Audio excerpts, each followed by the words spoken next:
Hi, this is Deanna Kosaraju. I'm the founder of Global Tech Women. Welcome to Voices 2014. I am really looking forward to this session, and those of you who joined us yesterday, I really apologize for the sound issues that we were having, but we have resolved those problems, and now it's time to see the results of all of that work with technology and learn how we can negotiate out in the real world, not just with technology. Um, So this is Jacqueline Janssen. She's with Janssen and Associates, and this will be a 1 hour session. I know we're cramming a lot of information into a very small window, so I'm hoping Jacqueline will think about coming back to Global Tech Women and maybe doing a series of webcasts so we can dive deeper into the negotiation process, because it's obviously something you can't completely master in 1 hour. But we will do our best to give us a good overview of how we can get started in this very rather complex process as it can be.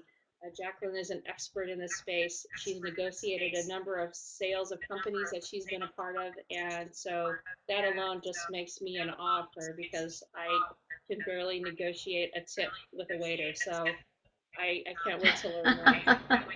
A few housekeeping things.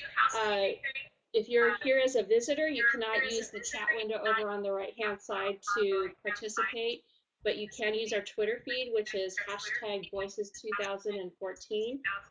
I will monitor that feed and make sure Jacqueline gets all of the questions that you have out there on that Twitter feed. Everyone else, please feel free to use the chat window over on the right-hand side, or you can use the question box to send her a question directly. The link that you logged in as will also be the same link that you will use for the recording, and that will be available 30 minutes after the session closes.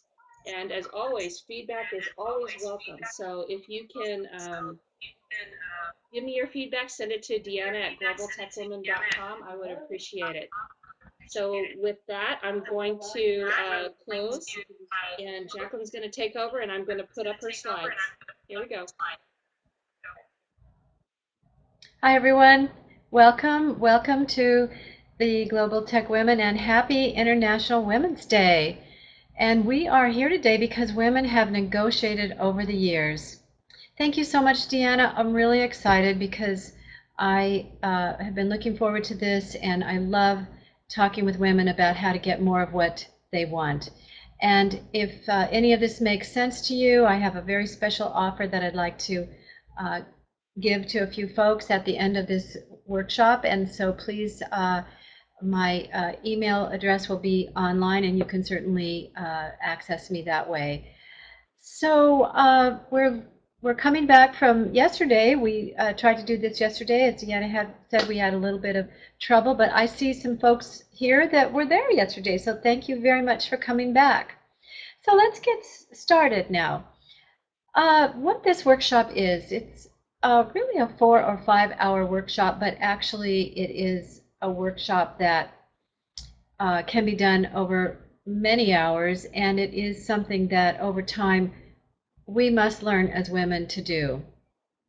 So we'll put what we can into this one, and just know that I'm leaving quite a bit out that later, perhaps, as Deanna suggested, we can get into a little more deeply. But I do want to just today wake up your negotiating voice and make it stronger. So if you're on the slides, please go through slide 2 and come to slide 3. You know, women have always negotiated, and we'll talk a little bit more later about the women in our history. But one of the things that we've been told over time is women don't negotiate, they can't negotiate. The truth is women can negotiate. And what does can mean? It means we have the ability and we have the right, yes we do, to negotiate. We're here today because, again, we want to wake up your negotiating voice and make it stronger. You already have one. So on slide number 5, I ask you, what do you want? Let's think about today, in your mind, the kinds of things that you are looking to make better, make stronger. What do you want? What do you want to ask for? And I'd really appreciate it if you could take a moment and write to me. Just let me know so I can get an idea of what it is that you want. And so you can just put that in the whole time as you think of something that you want. Just put it in, and we'll start looking at some of that. And then the next thing I'd like you to do on slide 6 is take a look at what it is that you have gotten in the past. Now, you may not have called it negotiating, but honestly, when you think about the things you want, you did do some form of negotiating. So today we're going to, if you turn to slide 7, we're going to look at the steps in negotiating. We're going to discuss how to practice and succeed at it, and we're going to help you figure out a way to set your goals for some things that you want to negotiate for. Now, slide 8, if you take a look at that one, of course, it's a picture of women standing at the gates of our legislature going for getting the vote in this country. And I realize this is a global day, we're international, but in just this country alone, the US, where I hail from, women fought for 4 or 5 decades from the time we were first thinking about voting till the time we actually got the vote in 1920. And since then, women who've negotiated so we could vote have done so much more. There are women in Congress today fighting for women's rights, for health care, for equal pay, mental health services, and women's safety. And the women who taught for Title X, giving girls access to health care, ensuring female participation in sports through Title IX. Women have given tireless hours to negotiating for us. And it's time for all of us to learn how to do that.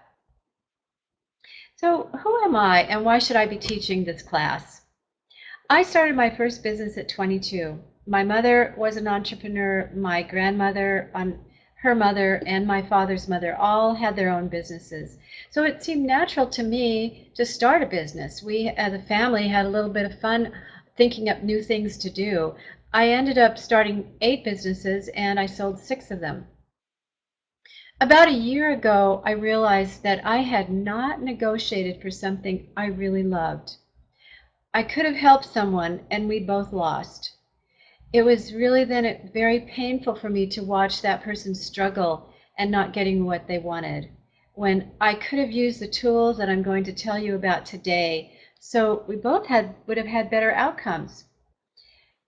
When I realized that I hadn't negotiated, it was because I'd read Sheryl Sandberg's book. And in her book, Lean In, as many of you know, there's a huge chapter on negotiating. And I was reading that, and I began to do some research on negotiating. And I found there were 4 reasons why I didn't negotiate in that particular case. 1, I didn't want to ask for it. I was in a situation where it was a wonderful, wonderful organization doing good in the world, and I just felt uncomfortable really making a point to ask for what I wanted. I just felt like I didn't need to negotiate. If you'll turn to slide 10, you can see some reasons, 4 reasons why I think women don't negotiate. We don't want to ask for it. And in that particular case, I had developed a pattern of not asking. I had just gone along with whatever was there to do, working many, many hours more than I should have, and for a lot less pay than I should have. And I was used to it, and they were used to it. So I had established a pattern of not saying no, not asking. And in that pattern, I lost my confidence. And I think the lack of confidence, and we'll talk about that a little bit later in this session, a lack of confidence is another reason that women don't ask for what they want. Finally, because I've been in an entrepreneurial family, I've never really learned substantial tools. It just seemed natural and easy to me. So I didn't really have the tools, the best practices of the day that would have made me stronger, it would have made me more confident, and would have made me more adept at asking for what I wanted. Well, as it turned out, the good news is, as many things do, I made the right decision to go on my own, and I was so happy, and now my practice is flourishing, and I am thriving and on a happy road that I chose. Let's talk a little bit about what it does cost us, though. In slide 11, surveys show that we earn 7 cents on the dollar still. 18 Fortune 500 CEOs, about 3.6% are female, 20% of the Congress are women, and 26% of college presidents are women. On slide 12, please turn to that. If we continue at the rate we're going, with our lack of negotiating, asking for what we want and getting what we want, it'll be 2085 before we have parity in our country, and perhaps in other countries who may be a little ahead of us or even behind us, it will be a little shorter or a little longer. But another 70 years, do we really, really want to wait that long? I say no, and I think you say no too because you're here. I'm on the water here, and I think you can hear the birds in the background. That's what's making that noise, just so you know. So, what is negotiating? Let's take a look at it. Women have negotiated, and the good news is on slide 13, you can see that we have a population of women. We are strong. 81%. There is an 81% increase. Some are saying, now, no, it's all very, we don't know if that's true because many say 77% on the dollar, but at least we know it's up from the 62% in 1979. 30% of our physicians are women, up from 8% in 1970. And 20 million women have their bachelor's degrees compared to 18 million men. So we have come a long way. Now let's look at what negotiating is on slide 14. It really is to reach an agreement or a compromise. Find a way through. I think some women are a little afraid of saying that they negotiate. In fact, I saw that in my research, 20% of the women that were surveyed said they don't negotiate at all and they won't. Why don't you want to ask for what you want? I can't figure that out, because you can ask for it with your kids, with your partner, you can ask for it with your job, you can ask for it with your professors. There are so many things in everyday life that we can ask for. We call it negotiating because that's a term we use. One of the things I learned in my research, if you'll turn to slide 15, there are two styles of negotiating. There's an individualistic style and a collaborative style. Now, if any of you saw Benita Benducci's presentation yesterday and today, she relates that to the female and male way of relating relationally. She calls it individualistic and relational. Men tend to be more individualistic and women tend to be more relational. And I want to say that's not 100%, but generally speaking. And on slide 16, if you'll turn to that, all negotiations are similar. In my research, I looked at videos, webinars, I took classes, I read at least 24 books. I made sure that I was up on the latest. And I found that in all the negotiating classes that were given, there really are just a few points to negotiating. You've got an initial position, you've got a proposal, a counter proposal, someone makes concessions, and then both parties come to agreement. So let's see now. Do women ask? The statistics show that 7% of women and 57% of men negotiate. One of the stories I've been told is that there was a case where four women and a man looked at a job description, and the women said, well, I only have 4 of the 5 requirements, and the man said, I have 1 of those, and I'm going to apply for that job. Men tend to be bolder. Why? I don't know. That's not part of this workshop today. But what I do know is that with the statistics I gave earlier, we have got to do something to have some parity. What does it cost us? Again, if you look at slide 18, if you start out with a $100,000 salary and someone else negotiates for $107,000 over the course of a lifetime of work, that will be $100,000 that you will lose. You would have to work another year for it. So it costs us a lot. It's more than money, though. Please turn to slide 19. Money is not the only problem. When you start out in a position less than powerful, the person with whom you're interacting sees you as less than powerful. So for instance, in a job, if you don't negotiate for your salary, they don't see you as someone who can negotiate for their company. And so when you're up for a promotion, you won't be the one perhaps that gets the promotion. It might be the person who actually fought a little bit. And we call that accumulation of disadvantage, because just like I said, when I took no too many times, when I didn't ask, the disadvantage of that, the accumulation of that, made me feel less confident and less able then to negotiate. And that's what we want to start shredding. We want to start doing away with that. What do we have as an advantage? Well, first of all, if you turn to slide 20,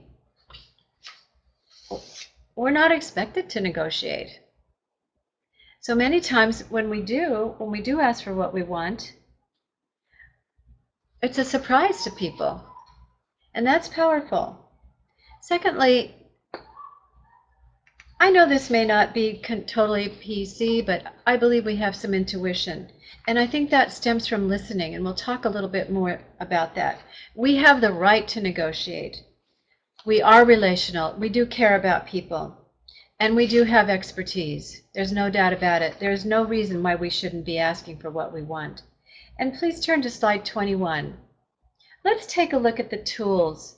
I've picked these particular tools because when I was doing the research, I found so many ways of describing how to negotiate, and so many tips and so many steps. And I thought, let us break it down to the most simple way we can to talk about it so that we can remember it when we're putting together our negotiating strategy. The first one is preparation. And what I mean by this on slide 22 is, first of all, think about what you put down or what you were thinking about that you wanted to negotiate for today when we started. What is missing and what would be better if you had what you were asking for? The most crucial step in your preparation is to decide that you want to negotiate. Because once you make that decision, then things will fall into place for you. And what's the story behind it? As we know, it's always good to have a story, a true story. What makes the difference? How would this change things for you? What could you give back? So really, the bottom line is, what do you really want? I know of people who have negotiated for salary increases, but they didn't really want a salary increase. What they really wanted to do is leave that job. And so by not getting their way, not getting a salary increase, they were able to just say, well, I'm leaving, I'm quitting. What they really wanted to do was leave. Almost no amount of salary would have made it better. And even in some cases, people have told me a higher salary would have made it horrible for them, because then they would have felt more in the handcuffs. They just really didn't want to be there. So thinking about what you really want is a crucial step. And finally, this is the part that makes the biggest difference. This is the relational part. This is the win-win part. This is the new way of thinking about negotiating. What's in it for your counterpart? Why should that person or those people give you what you want? What benefit will it have to them? Sometimes you have to think long and hard and be able to articulate what's in it for them. Sometimes you have to create something that they hadn't thought about. But these steps are the most important of all. And finally, and then we'll get to the presentation. So please turn to 23, slide 23. So once you've gone through all of this, you know what you want, you know why you want it, you know what's in it for them, and you've decided what you're willing to give for it. You can now come to the point where you make a presentation to the person or the people that you're going to be asking something from. The presentation is very important, and it's something that needs to be thought about carefully. It's not a fly-by-night conversation. You don't run down the hall and ask somebody, you know, about a raise or about another class or about a contract. You don't just run into someone that you want and catch them off guard and ask them. No, it's got to be planned out. This is extremely important. The timing has to be right. They have to agree to a meeting. And you have to have time to sit with them and go through the whole process, get their permission to go through the process with you. We'll talk a lot about these things at a different time, but in giving you the overview, I'm hoping you'll have some things to take away with you that you can think about later. In addition to the timing, increasing your listening skills is extremely important. What are they saying to you with their body language? And then finally, your body language. What are you saying to them? Are you crossing your arms and this is how it's going to be? Are you open and receptive? Are they open and receptive? Are you making a point to make them comfortable? It's an important step to have a place where you can make your presentation with clarity and with comfort, especially when you're asking for very important things. If you turn to number 24, we'll talk about the ask. The ask is something that people typically don't want to do. We can make our case, we can say what we want, we can strategize why we want it and what's in it for them, but then that final point of actually asking for what you want. Now, you've got to set your goals a little higher than what you want, because that's what negotiating is about. You ask for this, they want to give you this, you come somewhere in the middle, so everybody feels like they've gotten what they wanted.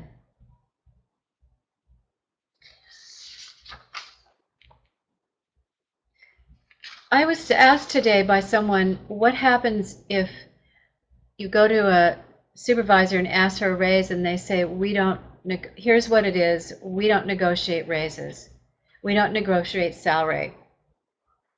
What do you do in that case? It's a final line, it's the walk away moment. That's how it is. One of the things that's recommended is that you have options. You create multiple options. So in that particular case, you might consider asking for more vacation.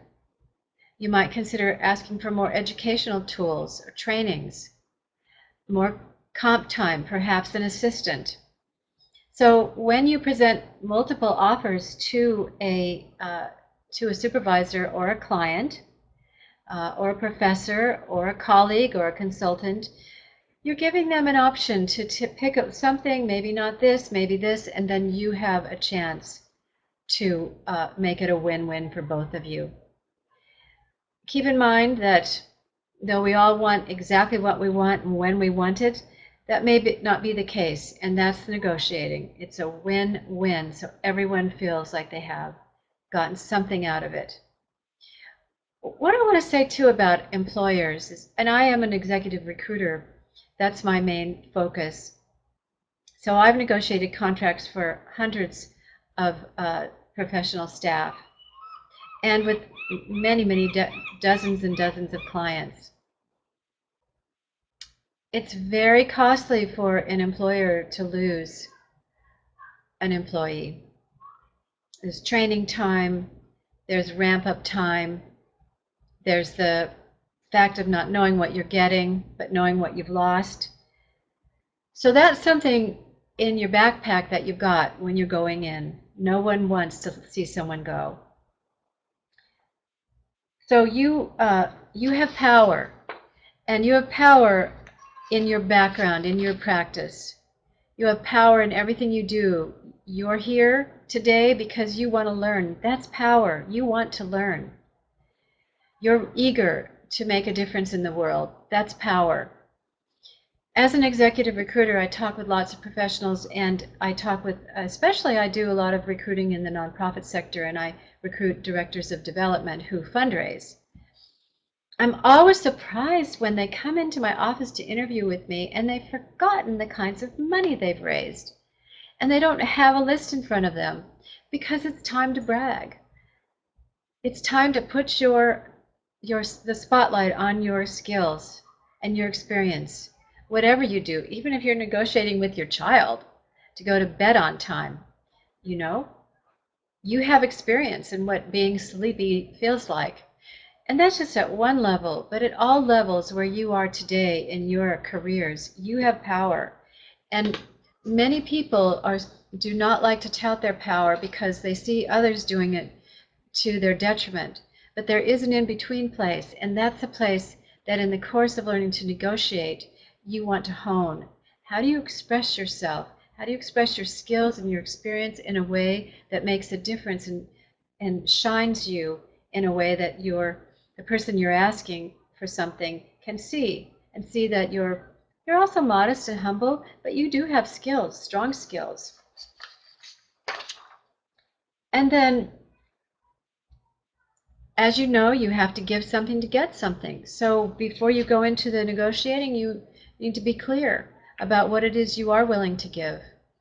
So in the case of someone negotiating for a salary, perhaps you have an opportunity to train your staff, offer more services to your staff, more training, so that the staff increases their skills and thus the bottom line of your employer or your client. That's in the listening, and that's when we go back to listening for what someone's wanting, because in that conversation that you're having, if there's open and candid dialogue, you'll be able to see what someone's responding to, what they want. And here's the best part. On slide number 25, exercising your power of no. Realizing what your boundaries are and how far you're willing to go. Now, in the full workshop, we'll talk about this. We'll talk about the terms that are used for this and some best practices. But just to say that this is something that you definitely want to think about for yourself. Like the person I mentioned who didn't really want to stay with this organization, so negotiating for a raise and not getting it was just a way to leave. But the bottom line is what do you really want? We come back to this question over and over, because when you are clear about that and you're clear about the value you bring people, you will be very clear about what you want and why you should have it in a way that you can present to someone so they see, oh, yeah, that's right. I want this person to work with me. I want this person to have what they want because they're valued, they're valuable, and I can do this for them. And I see that this person, she's offering me something that I can use too. Finally, the last part of negotiating is accepting. When someone does say, I can go here, I can go halfway, and you say, I can meet you halfway. Or they say, I can meet your exact request. Or they say, I can't go halfway, but I can go here. And you have determined that this is a sweet spot for you. You're willing. It's worth it to you. I would say the most important thing is not to accept the first offer. It's okay to take a breath and consider it. After all, you've just done a lot of planning, you've put on a presentation, you've told your story. You need to take a breath, and it may even be overnight, or it may be in a week. It may be something that you want to do by yourself or with colleagues. But it's important to say, let me think about that. Let me think about that, and I'll get back to you. That's an important step. And I think too often as women, we're willing to be accommodating, and we're so grateful when someone throws us something, we're willing to accept it. Not every woman, of course, but I've seen it too many times. I've had to help candidates negotiate up because their salary requirements were so low that a client would think they weren't worth it. Can you imagine that? So I want to create a match for my client and the candidate. And that's what you want to do for yourself. Have the right number, the right ask, the right request, so that you feel honored and you're able to give something in back for it. So don't do the victory dance in front of somebody so that they feel that they have just been taken advantage of. You have to be gracious, let them feel empowered. Confirm what they're getting. This is important for you to go back over what you're getting and what they're getting. And then appreciate. You can never appreciate people too much. And we'll talk a little bit more about that another time, but it's a wonderful opportunity to give appreciation. You know, even if you don't come to a meeting of minds, even if at some point after you've thought about it and you've come back and there's a place where you've made a decision to say, no, absolutely not, there can be appreciation for someone being willing to talk with you at all, and that's important. So this is a quick overview, but I'm hoping that you can take some of these tools with you. So let's go to slide 27 and let's recap what we've done today. We want to prepare. We want to make a great presentation. We want to make the ask, and we want to accept it in a wonderful way. So let me see. Do any of you have questions at this point? Am I seeing someone up here with a question? I would like to make salary or compensation discussion less one-sided. See, that's a great question because that goes back to figuring out what's in it for the other person and asking questions of the other person and listening to the other person. So I would say that's a great question. It's something that it's a skill that you over time can learn, but I do believe that that you will, and I'm a little distracted here because I'm reading one other one too. Thank you. Someone says, I want harder technical work. Wow, that is so awesome.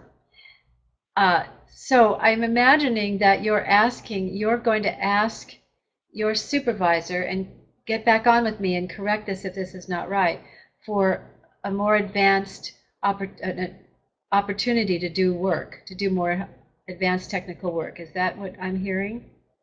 Wow, that's fantastic. So again, presenting it, having all your data, what you've done so far, how you've succeeded, the way that you've been able to rise above others. You know, measurement and data is important when you're negotiating. What are you willing to do for it, and what's in it for them? I would think you have a lot that's in it for them. This would be a relatively easy one. So I would say that's a matter of just of just having your data ready. So let's see, Lucy Newcomb. Hi, Lucy. I had a similar experience with 2 French companies turned down our proposals in the same week. I thought at such a low price we must not know what we're doing. Big lesson. Right, that's exactly right. You're catching on to that. When you ask for too little, It's really great to do the discovery beforehand. What are others asking for? I found that myself when I first began to do recruiting. I was in 1996. I actually had one client say, "I'm going to bump you up a bit on your hourly rate," and that gave me the clue. Wow, if she's doing that, she must feel pretty guilty. I think I could ask for a whole lot more. So if you're going to lose them anyway, Lucy, why not ask for a big fat amount and then see what happens? You might be completely surprised because 2 companies in the same week. Wow, too bad. I hope you were able to get them back. Sometimes you can go back. You can go back. I've actually done that. I've gone back to a client and said, I wanted to give you a break because you would be a new client of mine. But I didn't want to give you so much of a break that you thought that I wasn't worth it. But here, let me tell you about what we've done so far. Let me give you some references. Please call my references. If you still have a chance to make a decision, I'd like you to reconsider us.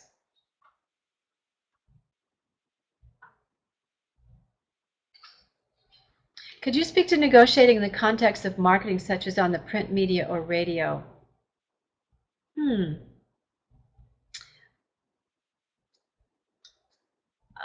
Let's see. Negotiating without talking in something that's print. I'd have to think about that. So that's a new one for me. Usually, in my experience, negotiating takes place between one or more people in over the phone, perhaps. I've done it that way, or in person. In writing, that's another way, by giving your history, resume, experience, background, offering references. Uh, but maybe you mean negotiating with marketing people or print media or radio. Okay, let me go to that, and if that's not what you mean, please get back to me. So perhaps you have an organization, Surabi, where you are trying to get marketing technology or buy marketing print media or radio. I did just do this last week. There is a North Bay women are now having a new publication here in Northern California, and I wanted to advertise in it. And they had their set prices, some of which are there too many layers above the advertising person to be able to negotiate. But I was offered an opportunity by this person to consider a little more, a little shift in the way that it was presented. So that would be one of those things where you had options. You offered options. Well, if I buy this advertising today, can I have it for an extra week, an extra month? If I bring you clients, can I get an ad advantage? If that's what you're talking about, I don't have a way of knowing. Maybe you could say a little bit more about that. What I want to say again on slide 28 is that there is a way that we do this work, learning to negotiate, just like any other practice. The practice of your tools, your skills, the background that you have, the experience that you have. It's just something that's not typically taught, although I know many universities are now beginning to teach this as an art, and I did do many of those webinars and did some online courses. So they tend to be rather expensive, and I mean this particular work that I'm doing to be for everyday women. But it's a practice, all right. It's something that we need to learn for our everyday life. And Gloria Steinem says, power can be taken but not given. The process of the taking is the empowerment in itself. And I would say to you that as you do some research on negotiating, it's all over the internet. And there's a book that I'll be bringing out as well to make it a little more simple for people. But There's lots of tools for negotiating, and I want everyone to embrace them. It doesn't have to be for me, because I'll tell you, I just I'm just adamant that people begin to learn to negotiate, especially women. And men have asked to take my classes too, but I say, look, when we have 50% or more women in our government making decisions about our bodies and our health and our lives, then I will open it up to men. But for right now, I'm not going to do that. I don't have time. But Gloria is saying that as we train ourselves, we will become more powerful. And as we become more skilled at this, we'll walk into a negotiating situation where we feel like we have what we need. We can get what we want. And that is often how I feel when I work with a new client. Just this week, a client came to me, a potential client. We talked, I sent him my proposal. He called yesterday, he wants my services. It's not that I had to negotiate, but I was so clear right in the beginning with all these tools, what I offer, what's in it for him, how we can work together. And so it didn't even turn out to be a negotiation. Sometimes, though, people have their limits. They have people above them. They have a budget. There are those things. And oftentimes, if you set it up right, you can work through that so that you can get what you need and what you want. Because when you're looking at what's in it for them, that's going to make the difference. What's in it for them? How can someone turn down something that's good for them? So it's such a short amount of time, but have you thought about how you've negotiated in the past and how strong you've been? I just want to leave you with slide number 29. You have a negotiating voice. You know you have it because you know you've gotten what you want. You're here. You've been extremely successful. You're on the brink of being successful. There are many kinds of women here today. But we have the power, and as I've been listening to these webcasts, there are so many wonderful, exciting, fabulous things being done by women today. If you'll turn to the next slide, I want to point something out to you. This is particular to the U.S., but I know there are cases all over the world where women in positions of leadership are negotiating. We had a terrible situation in the U.S. where the Congress couldn't decide on what they wanted, and we had a complete government shutdown, and it was painful. It was so painful for so many people in this country. It was embarrassing and humiliating for those of us who just couldn't believe that our legislators that we'd voted for and we paid couldn't come to agreement, so that our government had to be shut down. And what happened was that two women, Maine Republican Susan Collins, said, I asked my Democratic and Republican colleagues to come together. We can do it, she said. We can legislate responsibly and in good faith. And Maryland Senator Barbara Murkowski, a Democrat, to Susan Collins from Maine's Republican standing, said, let's do it. She stood up. She said, let's get this job done. I'm willing to negotiate. I'm willing to compromise. And we got that done. Our government came back on track because a few women joined those women, and then more joined, men joined. And finally, there was this final moment where we got our government back on track. And that's happening all over the world as we get stronger and stronger, and we learn the tools, and we know that we can negotiate. It's a righteous thing to do. We have the right to do it. We can do it, and we must do it. Because I do not want to wait till 2085. Well, I probably won't even be here then. So come on, everybody. We've got to do it before. I just want to tell you one little story. There was a little girl who went into a flower shop one day. She skipped in. And a guy was standing there, the owner of the flower shop, and he said to the fellow who was buying some flowers, look at this little girl, she's not that smart. And so he said to her, come on over here, Helen, whatever her name was, and he held out his two hands, and he said, Which would you like, this dollar bill or these 2 quarters? And Helen picked up the 2 quarters and said, thank you, and walked out, just skipping away out the door. So they both shrugged their shoulders, the owner and the client, and the client bought his flowers and walked out the door. And as he was walking out, there was Helen skipping down the street with a chocolate ice cream.